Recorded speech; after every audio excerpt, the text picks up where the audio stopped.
All right, everyone. Remember when the stock market shuddered a little bit some months ago for like a week? It sort of dropped off precipitously. It was a considerable drop, partially tech related. Remember how all of the leading economists and Democrats are like, oh, there's the Trump economy kicking in. And then afterwards, it started being the Obama economy again, like literally, people when they're shitpost replying on Twitter. When all the social justice warriors are weighing in on like the jobs report or wage growth, they're like, oh, thanks, Obama. They're going to do that again, probably, because the Dow Jones dropped considerably the other day. That was like an 800-point loss, or some insane total. Twitter stock was one of the worst performers this was a good thing. Twitter dropped off by over 8 points. So again, all of the recovery that they had since the last time they had a problematic day in the wake of whatever fucking scandal they had the other time, privacy or something, was lost. So they lost another couple $1 billion. Good. I mean, Twitter should lose 100% of its stock. And by the way, I'm not averse to, I think, the non-consensus thinking that big tech stocks are probably dead weight at this point. They've been overvalued for a very long time. I'm not going to debate that. I do think so. Number two, with alt tech rising, blockchains, crypto, and all these other things slowly eking away at the normal function of the internet, it's like, hey, big tech's not going to be able to compete if they keep going down the China road of censorship, which is where they're trying to go.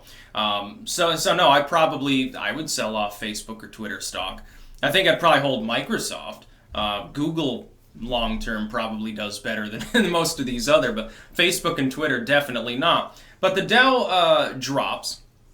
It's led by tech stocks having their various fears. My biggest fear is that they'll fuck their own companies with censorship and get replaced, but that's just me. I know. I'm in the minority on that one. They're worried about, regulation or something. And then they're talking about the Fed raised interest rates while China was injecting its own economy, basically, shooting itself in the arm again like a heroin junkie. This is not going to cause, I think, a long-term downward trend. We're still on the upswing and probably will be for some time. You got to understand, this is basically all just recovery from where we should be. At least with modern economics the way they are being an inflated economy. This is the norm where we are right now. It'd be very odd to me if we had a precipitous drop. I don't think it'll happen because all the other markers are still positive. Look, wages are growing. The job market is doing well. Unemployment has dropped like a rock for years now. It's at a near all-time low. You have no, as far as I know, significant negative indicators that would weigh on the economy and cause it to begin a downward spiral. Now we've got after just one day of loss, yes, a very bad day for the Dow Jones, admittedly, but one day of loss out of 1,000 days of gain, and all of a sudden, oh my God, the next recession is coming. These are the sort of people who probably should not be investing in the stock market, and probably mostly aren't. I don't think they would know anything about it. They'd be better off with something more safe, like, I don't know, buy silver or something. It is interesting. Silver's cool. But no, they're ranting about how this is going to continue. It might for some time. I'm not discounting that. But now it's the Trump economy. So hold them to it. Remind them when it begins to tack back upwards, as I predict it will in a few days or a week or whatever. When it begins to do that, remind them, hey, you yourself said it was the Trump economy. You should go and screenshot their little comments there from all these, again, leading economists and Democratic politicians, alarmists of various stripes. Some of these people are nonpartisan. Like, for example, I remember, wasn't it when I was talking to Richard Spencer the second time, I think. I don't think it was in the debate where there was like Sargon and others there. I think it was the second time when I was just on his podcast. I think he mentioned that he thought that the economy within the first couple of years would collapse. Like, I don't think that he thought that the economy would be where it is today. I think he expected it to drop off a cliff because I think he expected that the deep state would collapse the economy to stop Trump or something.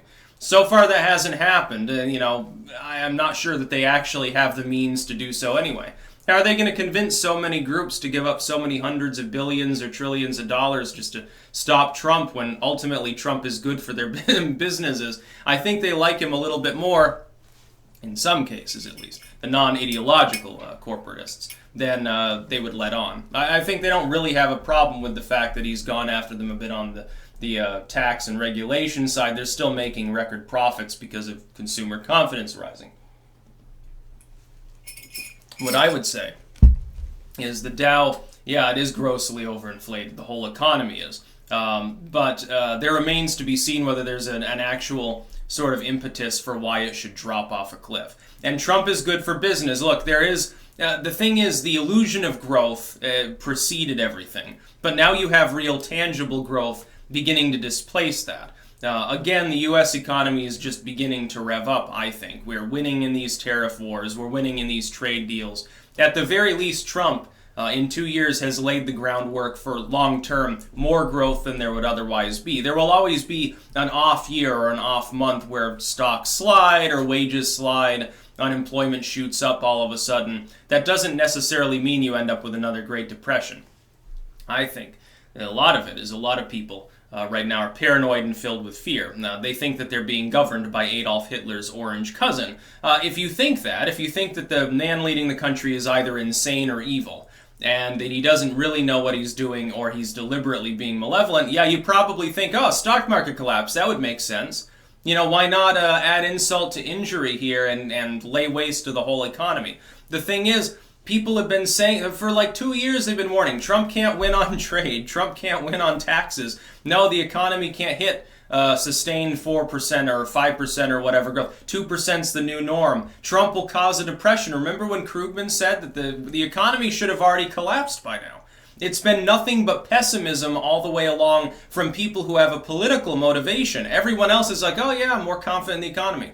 Yeah, Trump's doing great. Yeah, I've got a better job now. You know, I've actually got more wages, pay less taxes. Everyone else on Main Street America seems optimistic. It's just that Paul Krugman, someone pissed at his cornflakes, namely Trump, and then the Democrats don't want the economy to go well. Bill Maher comes out, and keep in mind, Maher can be at times the only sane man in the liberal room because he's more of a Brian Griffin classical liberal anyway. Now he comes out and says, well, I'm praying for another recession because that's the only way to stop Trump.